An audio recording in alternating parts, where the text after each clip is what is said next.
ఇప్పుడు ఏదో కొత్త యాక్టివిటీ ఒకటి కూడా స్టార్ట్ చేయబోతున్నారని చెప్పి విన్నాము. దాని గురించి చెప్పండి. ఇప్పుడు అంటే మేము ఒకటి ఆలోచించినామన్న రంగారెడ్డి జిల్లా వ్యాప్తంగా ఏదైతే రేవంత్ రెడ్డి గారు రాష్ట్ర వ్యాప్తంగా గ్రామ స్థాయిలో ఉన్న పాఠశాలలు ఒక కార్పొరేట్ స్థాయిలో దాని రూపకల్పన దిశగా చాలా తీవ్రతంగా ప్రయత్నిస్తున్నాం. యెస్. అవును.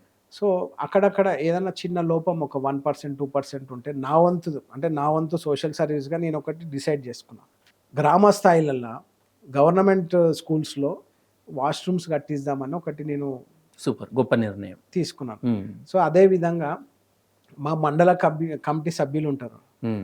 జిల్లా యువజన కాంగ్రెస్‌లో. యువజన కాంగ్రెస్ మండల అధ్యక్షులు గాని, హ్మ్. అసెంబ్లీ అధ్యక్షులు ఉంటారు. వారితో ఐడెంటిఫై చేపిచ్చి రంగారెడ్డి జిల్లాలో ఎక్కడెక్కడ అంటే మీరనొచ్చు మరి గవర్నమెంట్ ఉంది యెస్. గదా! ప్రభుత్వం మీది కదా! హ్మ్. హ్మ్. గవర్నమెంట్ మీదే ఉంది. మీరే చేయొచ్చు, చేపియొచ్చు గదా! అనొచ్చు. ప్రభుత్వ పరంగా చేయొచ్చు కదా! గవర్నమెంట్ చేస్తదన్న. చేసే పనిలో గవర్నమెంట్ ఉంది. హ్మ్. కానీ నా వంతు కృషిగా, నా వంతు సాయంగా యెస్. మీ సోషల్ నా రెస్పాన్సిబిలిటీతో. రెస్పాన్సిబిలిటీతో నేను చేస్తున్నా. అది గూడా అంటే నేను ఆలోచన చేసిన ఏది చేస్తే బావుంటది. నా పుట్టినరోజు సందర్భంగా చేయాలనుకున్నా.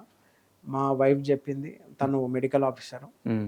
ఎంత డెవలప్‌మెంట్ ఉన్నా కొన్ని రిమోట్ ఏరియాస్‌లో గవర్నమెంట్ స్కూల్స్‌లో వాష్‌రూమ్స్ లేవు. యెస్. దాని మరమ్మతులే గానీ, హ్మ్. కొత్తవి గానీ కట్టిస్తే దానివల్ల పిల్లలకి చాలా అడ్వాంటేజ్ ఉంటది.